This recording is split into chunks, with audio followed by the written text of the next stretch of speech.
Hello friends, book insider पर आप सभी का स्वागत है। आज हम बात करने वाले हैं your over thinking it by Sabrina Alexis book के बारे में। शाम के 7 बजे का समय था। नेहा अपने कमरे की खिड़की के पास बैठी थी, हाथ में चाय का कप और सामने मेज पर रखी एक किताब। बाहर हल्की बारिश हो रही थी और खिड़की से ठंडी हवा उसके चेहरे से टकरा रही थी। नेहा का दिल अजीब सा महसूस कर रहा था, जैसे कुछ खो गया हो या शायद कभी मिला ही नहीं। वो अक्सर सोचती थी कि वो इतनी अच्छी है, फिर भी उसकी जिंदगी में वो कनेक्शन क्यों नहीं आता जो उसकी सोल को पूरा कर सके। आज उसकी दोस्त समीरा ने उसे एक किताब दी थी, your over thinking it, finding life long love by being your true self. Sameera हमेशा कहती थी, नेहा तुम न खुद को अननेसेसरी कॉम्प्लिकेट कर देती हो, रिलैक्स करो और खुद को कुछ समझो, शायद ये किताब तुम्हारे लिए परफेक्ट रहेगी। नेहा ने किताब को अनमने ढंग से उठाया। उसे समझ नहीं आ रहा था कि क्या ये किताब वाकई उसे कुछ सिखा पाएगी। पहले पन्ने पर लिखा था, embrace your true self. Neha ने हल्के से मुस्कुराकर कहा, हाँ सही, जैसे ये इतनी आसान बात है। लेकिन फिर उसने चाय का एक घूंट लिया और पढ़ना शुरू किया। किताब में लिखा था, the foundation of finding lasting love lies in being authentic. Self acceptance is the key to building healthy relationships. Neha पढ़ती जा रही थी, लेकिन उसके अंदर एक हलचल होने लगी थी। वो सोचने लगी कि क्या वो वाकई अपने आप को जानती है, क्या वो सच में खुद से खुश है, या फिर वो हमेशा दूसरों की उम्मीदों पर खरी उतरने की कोशिश करती रही है। कुछ लाइनें और पढ़ने के बाद उसे अपने कॉलेज के दिन याद आने लगे। उसे हमेशा लगता था कि उसे परफेक्ट दिखना चाहिए, सही कपड़े, सही मेकअप और यहाँ तक कि सही शब्द। उसने कभी खुद से ये नहीं पूछा था कि सही का मतलब क्या होता है। वो दूसरों के नज़रिए से अपना मूल्यांकन करती रही। कॉलेज में लड़कों से बातें करना भी उसके लिए एक प्लान की तरह था, जैसे हर बात को स्ट्रेटेजिकली कहना कि सामने वाला इम्प्रेस्ड हो जाए। लेकिन इस चक्कर में वो खुद की ऑथेंटिसिटी कहीं खो बैठी थी। नेहा ने किताब में पढ़ा, when you are genuine you attract partners who love you for who you truly are. ये लाइन उसे एकदम सच लगी, लेकिन एकदम असंभव भी। उसने सोचा, अगर मैं पूरी तरह से अपनी वियर्डनेस दिखा दूं तो कोई मुझे पसंद क्यों करेगा। उसे याद आया कि कैसे वो कॉलेज में किसी लड़के से मिलने से पहले गूगल करती थी, how to talk to guys, topics to impress man और जाने क्या क्या। लेकिन इन सब के बावजूद उसे कभी वो कनेक्शन नहीं मिला जो वो ढूंढ रही थी। वो हमेशा लगता था कि वो कोई रोल प्ले कर रही है, जैसे एक कैरेक्टर बनना जो वो असल में नहीं है। और यही कैरेक्टर लोग पसंद करते थे, लेकिन वो कैरेक्टर नेहा नहीं थी। किताब ने उसे धीरे धीरे एक आईना दिखाना शुरू किया। उसने महसूस किया कि शायद उसका सबसे बड़ा प्रॉब्लम यही था कि उसने कभी अपनी असली सेल्फ को दुनिया के सामने आने ही नहीं दिया। वो हमेशा सोचती थी कि अगर उसने अपनी वल्नरेबिलिटीज दिखाई तो लोग उसे जज करेंगे। लेकिन सच तो ये था कि उसने खुद को ही सबसे ज्यादा जज किया था। उसने किताब का एक पैराग्राफ जोर से पढ़ा, When you truly embrace who you are, you create a magnetic energy. People are drawn to your authenticity, not your perfection. Neha मुस्कुराई। वो सोचने लगी कि क्या सच में ऐसा हो सकता है। क्या अगर उसने अपना फनी साइड, अपने ऑकवर्ड मोमेंट्स और अपनी डीप फीलिंग्स दिखाई तो लोग उसे एक्सेप्ट करेंगे। उसने अपने कॉलेज के एक किस्से को याद किया। एक बार उसने अपने क्रश आदित्य से बातें करने की कोशिश की थी। आदित्य उस समय क्लास का सबसे पॉपुलर लड़का था। नेहा ने कई दिनों तक प्रैक्टिस की थी कि वो उससे कैसे बात करेगी, लेकिन जब उसने उससे बात की तो सब स्क्रिप्टेड लगा। नेहा ने आदित्य को इम्प्रेस कर लिया था, लेकिन अंदर से वो खुश नहीं थी। उसे हमेशा लगता रहा कि आदित्य ने उस नेहा को पसंद किया था जो उसने दिखाया था, न कि जो वो असल में थी। नेहा ने किताब में आगे पढ़ा, It's okay to be vulnerable. Being real means accepting your flaws and celebrating them. That's what makes you unique. उसने सोचा, कितनी आयरॉनिक बात है। मैं खुद को यूनिक कहती हूँ, लेकिन हमेशा दूसरों जैसा बनने की कोशिश करती हूँ। उस दिन नेहा ने एक फैसला किया। उसने ठान लिया कि वो अब खुद को एक्सप्लोर करेगी। वो जानना चाहती थी कि असली नेहा कौन है। उसने अपनी डायरी निकाली और लिखा, डियर सेल्फ, आज मैं तुझसे एक वादा करती हूँ, मैं अब तुझे जज नहीं करूंगी। मैं तुझे एक्सप्लोर करूंगी, तुझे समझूंगी और तुझसे प्यार करूंगी। क्योंकि जब तक मैं खुद से प्यार नहीं कर सकती, मैं किसी और से कैसे उम्मीद कर सकती हूं कि वो मुझसे प्यार करे। नेहा ने डायरी बंद की और किताब फिर से उठाई। वो जानती थी कि यह सिर्फ शुरुआत थी। किताब का पहला लेसन तो समझ आ गया था, लेकिन उसे पता था कि इस जर्नी में और भी कई चीजें सीखने को मिलेंगी। उसने चाय का आखिरी घूंट लिया और खिड़की के बाहर देखा। बारिश अभी भी हो रही थी, लेकिन अब उसके मन में जो हलचल थी वो डराने वाली नहीं बल्कि एक्साइटिंग थी। उसने मुस्कुराते हुए कहा, let's do this Neha, time to embrace the real you. Neha ने अगले दिन सुबह उठते ही सबसे पहले किताब उठाई। उसने एक नई शुरुआत का वादा खुद से किया था और अब वो जानती थी कि इसे निभाना है। उसने किताब का अगला चैप्टर खोला, जिसका शीर्षक था ओवरकमिंग ओवरथिंकिंग। पढ़ते ही उसे समझ आ गया कि यह चैप्टर शायद उसी के लिए लिखा गया था। नेहा का दिमाग हमेशा सवालों से भरा रहता था।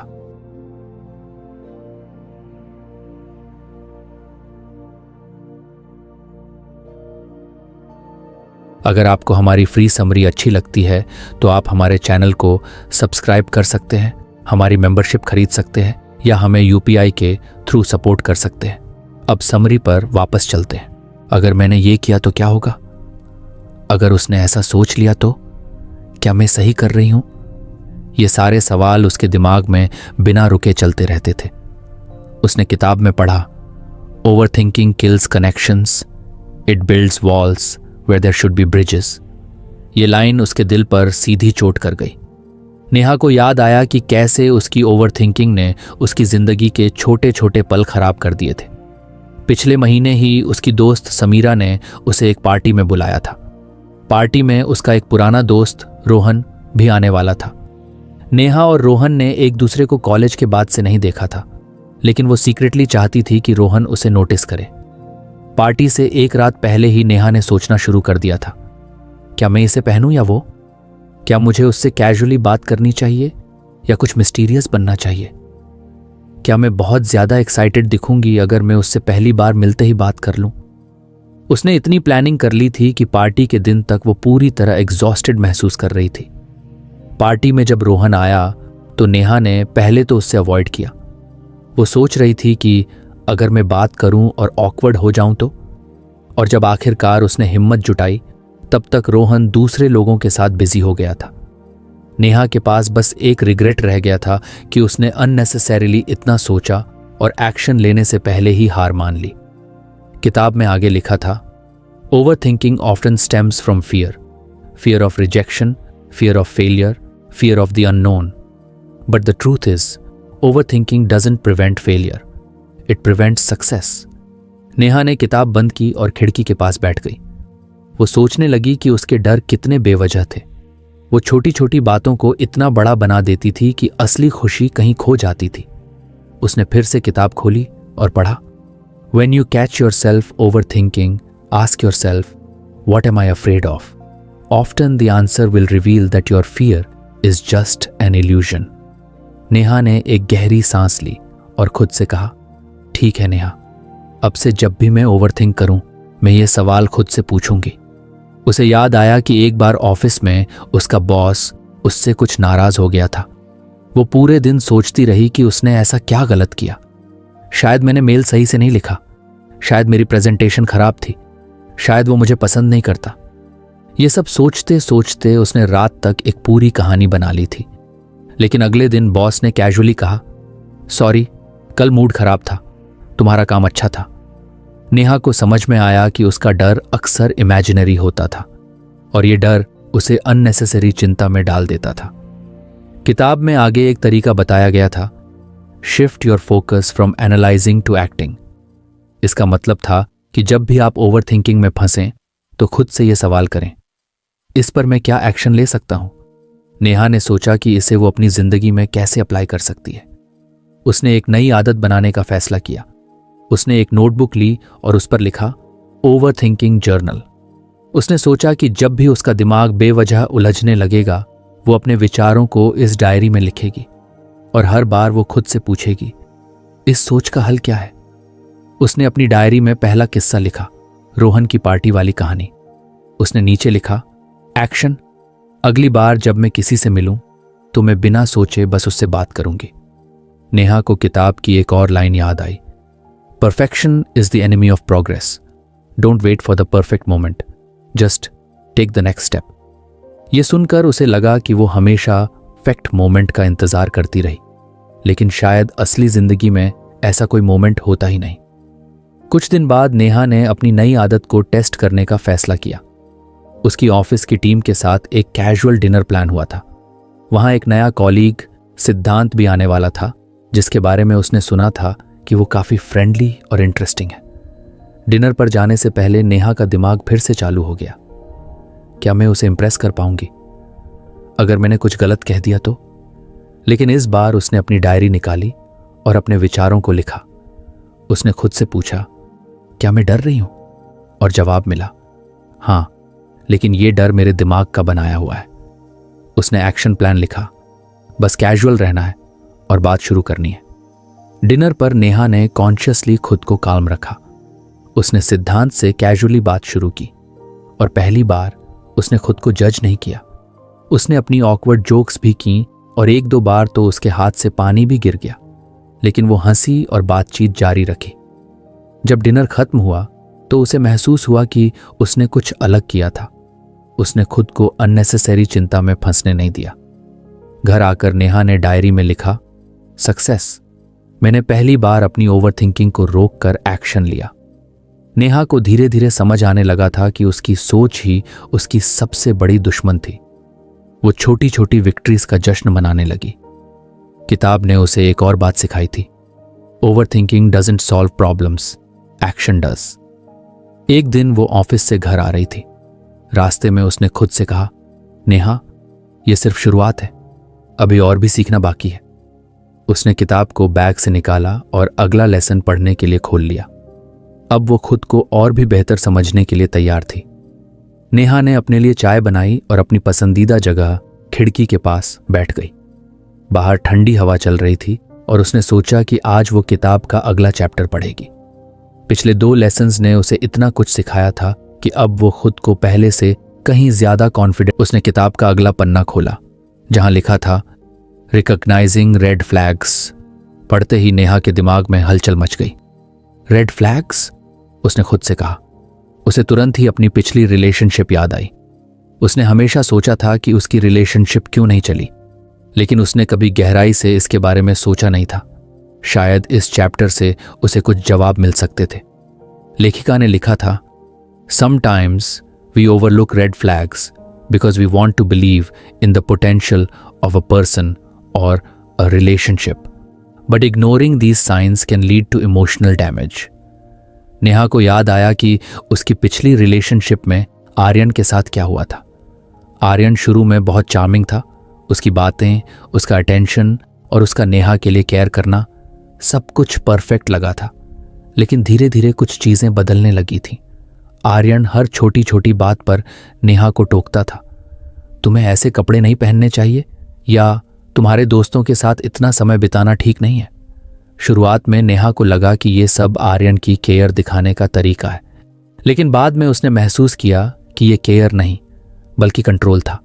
नेहा ने किताब में पढ़ा, red flags are not always obvious, sometimes they come disguised as concern और affection. But if someone tries to control your choices or isolate you from others, it's a warning sign. उसने गहरी सांस ली और सोचा, काश मैंने ये पहले समझा होता।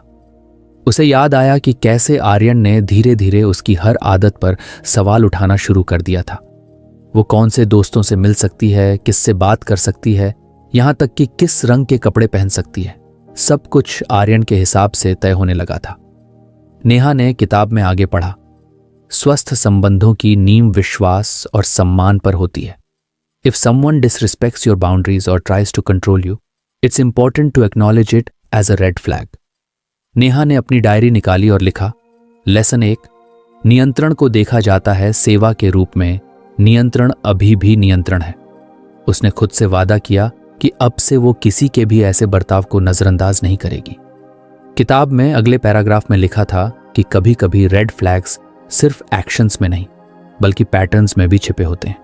जैसे अगर कोई बार बार वादे तोड़े आपकी फीलिंग्स को डिसमिस करे या आपको गिल्ट ट्रिप करे तो ये भी अनहेल्थी बिहेवियर का संकेत है। नेहा को याद आया कि आर्यन हर बार लेट आता था। वो वादा करता था कि इस बार वो समय पर आएगा, लेकिन फिर कोई ना कोई एक्सक्यूज बना देता था। जब नेहा इस पर कुछ कहती तो आर्यन उसे उल्टा ही दोषी ठहरा देता। तुम हमेशा इतनी डिमांडिंग क्यों हो? मुझे भी तो अपनी लाइफ मैनेज करनी है, वो कहता। नेहा को तब लगता था कि शायद वो ही ज्यादा सोच रही है, लेकिन अब किताब पढ़ते पढ़ते उसे समझ आ रहा था कि ये एक रेड फ्लैग था। किताब में एक और महत्वपूर्ण बात लिखी थी, a healthy relationship should make you feel secure, not anxious. If someone's behaviour constantly makes you doubt yourself और feel unworthy, it's a sign to reevaluate the relationship. Neha को अपनी एंग्जाइटी के दिन याद आ गए। कैसे वो हर छोटी बात पर सोचती रहती थी कि क्या वो आर्यन के लिए काफी अच्छी है। उसने अपने आप को इतना बदल लिया था कि वो खुद को पहचान ही नहीं पाती थी। आर्यन को खुश रखने के चक्कर में वो अपनी सारी हॉबीज और इंटरेस्ट्स भूल गई थी। नेहा ने एक और लाइन पढ़ी, it's not your job to fix someone else's issues और make them a better person. You can support them but not at the cost of your own well being. उसने फिर से अपनी डायरी निकाली और लिखा, लेसन दो, ये ठीक है कि किसी का समर्थन करें, लेकिन अपने आप को खोने के लिए नहीं। नेहा ने खुद से वादा किया कि अब वो कभी अपनी पहचान किसी के लिए नहीं खोएगी। किताब में आगे लिखा था कि रेड फ्लैग्स को पहचानने के लिए आपको अपनी इमोशनल नीड्स और बाउंड्रीज को समझना होगा। अगर आपको लगता है कि आपकी इमोशनल नीड्स कंसिस्टेंटली अनमेट हो रही हैं, तो ये भी एक रेड फ्लैग हो सकता है। नेहा को याद आया कि कैसे वो आर्यन से सिर्फ एक सिंपल चीज चाहती थी, रिस्पेक्ट और एक्नॉलेजमेंट। लेकिन हर बार जब वो अपने दिल की बात कहती, आर्यन उसे ड्रामेटाइज करार देता। तुम हर बात को इतना बड़ा बना देती हो, नॉर्मल रहो, वो कहता। अब नेहा को एहसास हो रहा था कि उसकी इमोशनल नीड्स वैलिड थीं। उसने कभी खुद को गलत समझा, लेकिन असल में दिक्कत आर्यन की सोच में थी।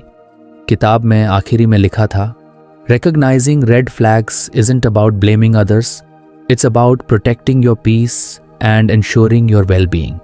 नेहा ने अपनी डायरी में आखिरी लाइन लिखी, लेसन 3, मेरी शांति और स्वास्थ्य पहले आते हैं। उस रात नेहा ने किताब बंद की और खुद से कहा, अब से मैं अपनी इमोशनल नीड्स को प्रायोरिटी दूंगी, और अगर किसी की वजह से मुझे डाउट हो तो मैं उस पर एक्शन जरूर लूंगी। उसने खिड़की से बाहर देखा। ठंडी हवा ने उसके चेहरे को हल्के से छुआ। नेहा को ऐसा लगा जैसे वो धीरे धीरे खुद को वापस पा रही थी। उसने किताब को मेज पर रखा और मन ही मन सोचा, ये सिर्फ एक और कदम है, और भी सीखना बाकी है। नेहा ने उस रात किताब का 4था चैप्टर खोलते हुए सोचा, अब तक मैंने खुद को समझने और दूसरों को पहचानने के कई तरीके सीखे हैं, लेकिन क्या मैं खुद को सच में उतनी ही इज्जत देती हूं जितनी मैं दूसरों से चाहती हूं। चैप्टर का नाम था सेल्फ वर्थ को बढ़ावा देना, और पहले ही पैराग्राफ में लिखा था, आपको उम्मीद नहीं हो सकती है कि दूसरे लोग आपकी कीमत देंगे अगर आप खुद को कीमती नहीं मानते। नेहा ने ये लाइन दोबारा पढ़ी। उसे लगा जैसे ये सीधा उसके लिए लिखा गया था। उसने हमेशा दूसरों से वैलिडेशन मांगा था। कॉलेज में उसे लगता था कि अगर किसी ने उसकी तारीफ की तो वो काफ़ी अच्छी है। ऑफिस में उसे तब तक संतुष्टि नहीं होती थी जब तक उसका बॉस उसे ओपनली अप्रिशिएट न करे। यहाँ तक कि रिश्तों में भी वो तब तक खुश नहीं होती थी जब तक उसका पार्टनर उसे विशेष महसूस न करवाए। किताब ने उसे याद दिलाया, आत्मसम्मान ये नहीं है कि दूसरे लोग आपको क्या सोचते हैं, ये है कि आप खुद को क्या सोचते हैं। नेहा को अपनी जिंदगी के कई पल याद आने लगे। उसे वो समय याद आया जब उसने अपनी एक पेंटिंग बनाई थी। उसे खुद पर गर्व था, लेकिन जैसे ही उसने अपने दोस्तों को वो पेंटिंग दिखाई और किसी ने कहा, it's okay but it could have been better, उसने खुद को डाउट करना शुरू कर दिया। उसने तुरंत सोचा, शायद मैं उतनी अच्छी आर्टिस्ट नहीं हूं जितना मैंने सोचा था। नेहा ने किताब में पढ़ा, if your self worth depends on external validation you'll always feel inadequate. Real confidence comes from recognizing your unique abilities and embracing them, regardless of others' opinions. उसने अपनी डायरी निकाली और लिखा, मैंने अपनी पहचान दूसरों की नज़रों में देखनी बंद करनी है। किताब के अगले हिस्से में एक एक्सरसाइज थी, list down 5 things you truly love about yourself. Neha कुछ देर के लिए रुकी। यह आसान नहीं था।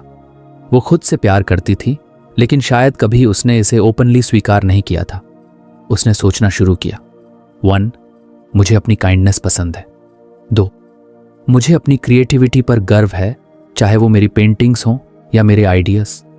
3, मैं मुश्किल समय में भी दूसरों के लिए खड़ी रहती हूं। 4, मुझे अपनी क्यूरियोसिटी पसंद है, जो मुझे हमेशा नई चीजें सीखने के लिए प्रेरित करती है। 5, मैंने अपनी जिंदगी में जो भी सीखा है उसे दूसरों के साथ शेयर करना पसंद करती हूं। नेहा ने जब ये लिस्ट बनाई तो उसे लगा जैसे उसने अपने अंदर के उस हिस्से को पहली बार गले लगाया हो जिसे वो अक्सर नजरअंदाज करती थी। किताब में आगे लिखा था, self worth isn't about being perfect, it's about accepting yourself as you are and knowing your deserving of love and respect just as you are. Neha को याद आया कि कैसे वो हमेशा परफेक्ट बनने की कोशिश करती थी। चाहे वो उसकी लुक्स हों, उसका काम या उसकी आदतें, वो हर चीज में फ्लॉलेसनेस ढूंढती थी। और जब भी वो खुद को उस स्टैंडर्ड तक नहीं पहुंचा पाती, वो खुद को कम आंकने लगती। उसे याद आया कि एक बार उसने एक बड़ी प्रेजेंटेशन दी थी। उसने महीनों तक मेहनत की थी, लेकिन जब उसका बॉस सिर्फ एक छोटी सी कमी पर ध्यान देने लगा तो नेहा पूरी प्रेजेंटेशन को लेकर निराश हो गई।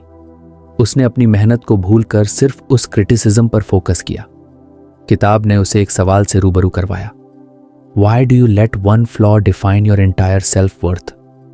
नेहा को लगा जैसे ये सवाल उसके अंदर गूंज रहा हो। उसने खुद से कहा, मैंने हमेशा अपनी कमियों पर ध्यान दिया है, लेकिन अपनी अचीवमेंट्स को सेलिब्रेट करना भूल गई। उसने अगले हिस्से में पढ़ा, celebrate your wins no matter how small, each step forward is proof of your strength and resilience. Neha ने अपनी डायरी में एक नई लिस्ट बनाई। पिछले 1 साल में मेरी जीतें। 1, मैंने अपनी एंग्जाइटी को काबू करना सीखा। 2, मैंने एक नई लैंग्वेज सीखना शुरू किया। 3, मैंने अपनी पहली सोलो ट्रिप प्लान की और कंप्लीट की। 4, मैंने खुद के लिए बाउंड्रीज बनानी शुरू की। 5, मैंने अपनी क्रिएटिविटी को फिर से एक्सप्लोर करना शुरू किया। इस लिस्ट को देखकर नेहा को पहली बार लगा कि वो कितनी स्ट्रांग और कैपेबल है।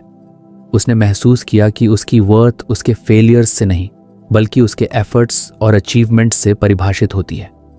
किताब में आगे लिखा था, When you value yourself, you attract people who value you too. Healthy relationships are built when both partners have a strong sense of self-worth. Neha को याद आया कि कैसे उसने पहले दूसरों को प्रायोरिटी दी, लेकिन खुद को कभी प्रायोरिटी नहीं माना। उसने खुद से वादा किया कि अब से वो अपने सेल्फ वर्थ को सबसे ऊपर रखेगी। किताब के आखिरी हिस्से में लिखा था, repeat this affirmation daily, I am worthy of love, respect and happiness, I don't need to prove my worth to anyone. Neha ने ये एफर्मेशन लिखकर अपने ड्रेसिंग टेबल पर लगा दिया। उसने सोचा, हर सुबह जब मैं खुद को आईने में देखूंगी, मैं इसे जोर से कहूंगी। उस रात नेहा ने किताब बंद की। उसने खिड़की से बाहर देखा। चांद की रोशनी कमरे में आ रही थी और नेहा को लगा जैसे वो खुद से एक नई शुरुआत कर रही हो। उसने खुद से कहा, मैंने अब तक काफी कुछ सीखा है, लेकिन यह सफर अभी खत्म नहीं हुआ।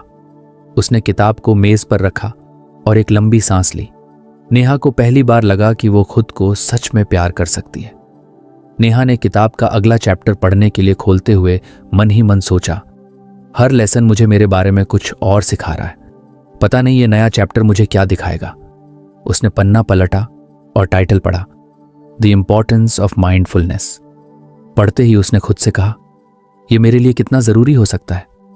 नेहा को अपने पिछले अनुभव याद आए, जब उसका दिमाग या तो पुराने रिग्रेट में अटका होता था या फिर किसी अनिश्चित भविष्य की चिंता में। पहले ही पैराग्राफ में लिखा था, mindfulness means being present in the moment. It's about experiencing life as it is without judgement और डिस्ट्रैक्शन।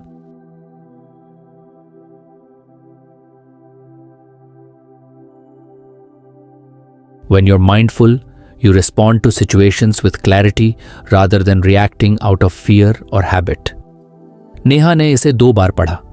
उसे याद आया कि कैसे वो हमेशा अपने विचारों के जाल में उलझी रहती थी। एक बार वो अपनी दोस्त समीरा के साथ एक ट्रिप पर गई थी।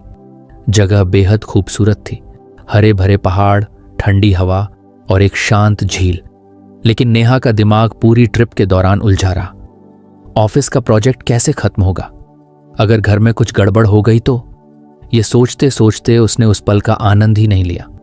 किताब में आगे लिखा था, When you dwell on the past or obsess over the future, you miss the beauty of the present. Mindfulness allows you to truly live in the moment. Neha को समझ आया कि उसकी सबसे बड़ी समस्या यही थी। वो हमेशा या तो पछतावे में रहती थी या किसी अनजाने डर में।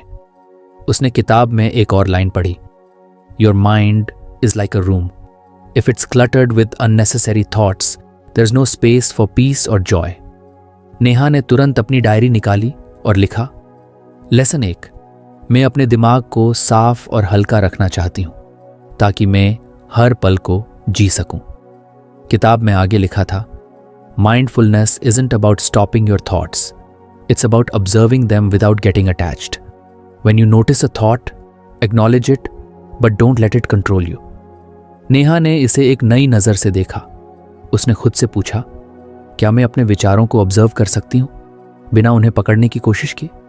उसे याद आया कि जब भी उसका मूड खराब होता, वो अपने दिमाग में वही बातें बार बार दोहराती थी। लेकिन अब उसे एक नई तकनीक मिली थी। किताब ने एक सरल अभ्यास बताया, close your eyes and focus on your breath. Inhale deeply, exhale slowly. If a thought arises, simply notice it and bring your attention back to your breath. Neha ने तुरंत इसे आजमाने का सोचा. उसने अपनी आंखें बंद की और अपनी सांसों पर ध्यान केंद्रित किया. पहले कुछ सेकंड तो शांत रहे, लेकिन फिर उसका दिमाग भागने लगा. क्या मैं सही तरीके से कर रही हूं? अगर यह काम ना किया तो?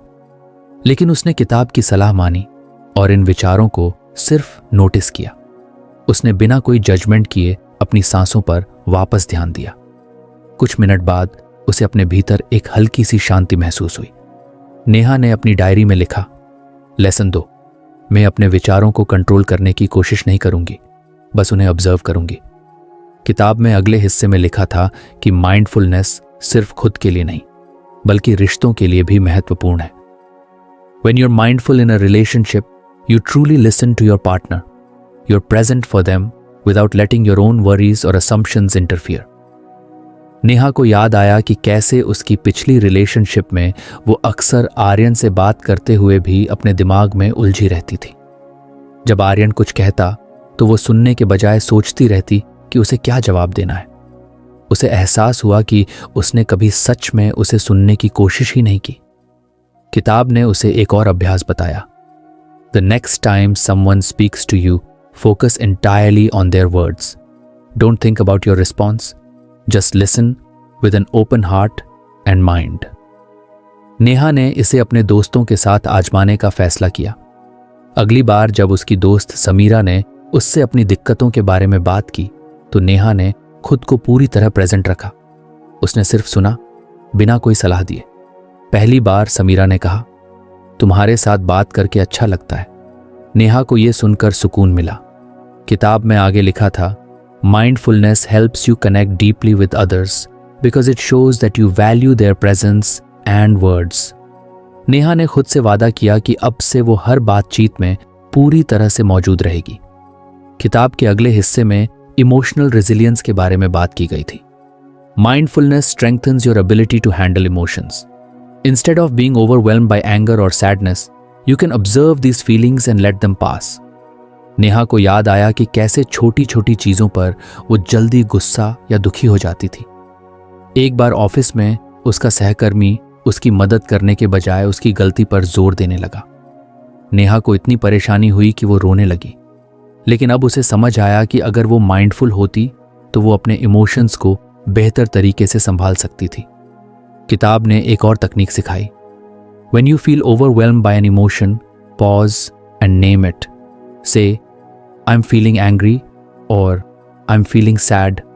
This simple act creates a space between you and the emotion, making it easier to handle. Neha ने इसे आजमाने का फैसला किया.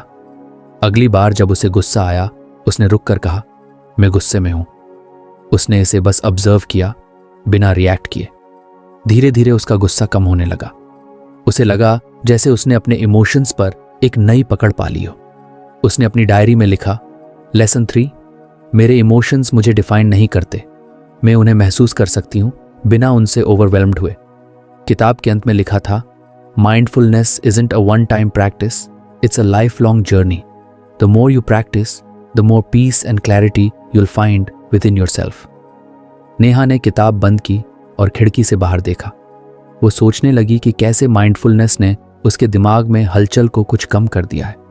उसने खुद से कहा, मैं हर दिन कुछ माइंडफुल बनने की कोशिश करूंगी। यह आसान नहीं होगा, लेकिन मैं इसे सीख। उस रात उसने अपनी डायरी में लिखा, माइंडफुलनेस मेरे लिए एक नई शुरुआत है। ये मुझे मेरे अतीत के पछतावे और भविष्य की चिंता से निकालकर आज के पल में जीना सिखा रहा है। उसने किताब को मेज पर रखा और एक गहरी सांस ली। नेहा को महसूस हुआ कि उसने फिर से एक नया सबक सीखा है और यह सफर अब भी जारी है। नेहा ने किताब के अंतिम पन्ने की ओर बढ़ते हुए गहरी सांस ली। हर चैप्टर ने उसे एक नया दृष्टिकोण दिया था। उसने अपनी डायरी के पिछले पन्नों को पलट कर देखा। Embrace your true self, overcoming overthinking, recognising red flags, cultivating self worth और द इम्पॉर्टेंस ऑफ माइंडफुलनेस जैसे पाठों ने उसकी सोच और जीवन को पूरी तरह बदल दिया था। लेकिन वो जानती थी कि किताब का यह सफर अब खत्म होने वाला है और इसके साथ ही एक नई शुरुआत उसका इंतजार कर रही थी। किताब के आखिरी चैप्टर का शीर्षक था, living authentically and embracing love. पहला पैराग्राफ पढ़ते ही नेहा के चेहरे पर हल्की मुस्कान आ गई। जब आप खुद को पूरी तरह से स्वीकार करते हैं, ज्यादा सोचने से छुटकारा पाते हैं, ये तय करते हैं कि आपके लिए क्या सही है और माइंडफुलनेस का अभ्यास करते हैं, तो आप वास्तविक प्यार के लिए स्थान बनाते हैं, दोनों खुद के लिए और दूसरों के लिए। नेहा ने खुद से कहा, शायद यही तो मैं सीखना चाहती थी। आगे लिखा था, प्यार को पूरा होने की जरूरत नहीं है, यह सिर्फ वास्तविक होने की जरूरत है। And real love begins when you are true to yourself and open to others. Neha को याद आया कि कैसे उसने हर रिश्ते में परफेक्शन की तलाश की थी। वो चाहती थी कि उसका पार्टनर हमेशा उसकी उम्मीदों पर खरा उतरे, लेकिन अब उसे एहसास हुआ कि उसने कभी खुद से पूछा ही नहीं कि क्या वो भी रिश्ते में उतनी ही ऑथेंटिक और ओपन थी। उसने किताब में पढ़ा, authentic love isn't about finding someone perfect. It's about growing together, understanding each other's imperfections and still choosing to be there. Neha को आर्यन के साथ अपनी पिछली रिलेशनशिप की याद आई। वो दोनों अक्सर छोटी छोटी बातों पर लड़ते थे। नेहा को लगता था कि अगर आर्यन हर बार उसकी बात नहीं समझ पाता तो शायद वो उसकी फीलिंग्स की कद्र नहीं करता। लेकिन अब उसे समझ आया कि असली समस्या उनकी कम्युनिकेशन में थी। वो दोनों अपने फियर्स और इनसिक्योरिटीज को छिपाते हुए बातें करते थे और यही उनकी दूरियों का कारण बना। किताब ने उसे सलाह दी, communication is the foundation of authentic love. Speak your truth with kindness and listen with an open heart. Neha ने मन ही मन तय किया कि अगर उसे फिर कभी प्यार मिलेगा तो वो इस सलाह को जरूर अपनाएगी। उसने अपनी डायरी में लिखा, मैं किसी भी रिश्ते में ऑनेस्टी और ओपननेस को प्राथमिकता दूंगी। किताब के आखिरी हिस्से में एक महत्वपूर्ण बात लिखी थी, सच्ची प्यार नहीं सिर्फ रोमांटिक रिश्तों के बारे में है, यह स्वयं को प्यार करने, अपने दोस्तों को प्यार करने, अपने परिवार को प्यार करने और जिस जीवन को आप बना रहे हैं उसे प्यार करने के बारे में है। नेहा को महसूस हुआ कि प्यार सिर्फ एक व्यक्ति तक सीमित नहीं है। उसने अपनी माँ पापा, अपनी दोस्त समीरा और अपने छोटे भाई के साथ बिताए खूबसूरत पलों को याद किया। वो लोग हमेशा उसके साथ खड़े रहे थे, लेकिन वो अक्सर अपनी इनसिक्योरिटीज के कारण इन रिश्तों को नजरअंदाज कर देती थी। उसने किताब में पढ़ा, When you cultivate gratitude for the love you already have, you attract even more love into your life. Neha ने अपनी डायरी में एक नई लिस्ट बनाई। मेरे जीवन के सबसे प्यारे रिश्ते। 1. मेरी माँ जो हमेशा मेरी ताकत रही है। 2. पापा जो मुझे हर बार गिरने पर संभालते हैं। 3. समीरा जो मुझे बिना जज किए सुनती है। 4. मेरा भाई जो मुझे हमेशा हंसाने की कोशिश करता है। उसने लिखा, मैं इन रिश्तों की कद्र करना सीखूंगी। आखिरी पन्ने पर लिखा था, your journey doesn't and here, this book is just the beginning of your transformation.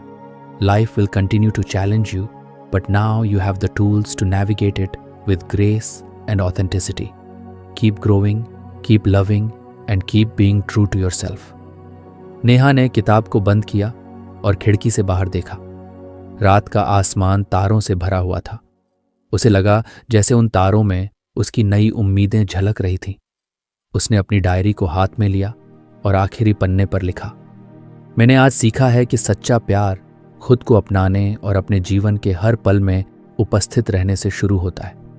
मैं परफेक्शन की तलाश छोड़कर अपनी असलियत को गले लगाना चाहती हूँ। ये सफ़र यहीं ख़त्म नहीं होता, ये तो बस शुरुआत है। नेहा ने किताब को अपनी मेज़ पर रख दिया। उसने एक लंबी सांस ली और मुस्कुराते हुए खुद से कहा, अब मैं तैयार हूँ अपने जीवन को एक नए नज़रिए से देखने के लिए। उस रात नेहा ने गहरी नींद ली, ये जानते हुए कि वह अपनी असलियत और जीवन के हर छोटे बड़े पल को अपनाने के लिए पूरी तरह तैयार है। तो फ्रेंड्स, ये थी हमारी आज की बुक समरी। आपको कैसी लगी कमेंट करके ज़रूर बताएं और धन्यवाद आपका समरी एंड तक सुनने के लिए।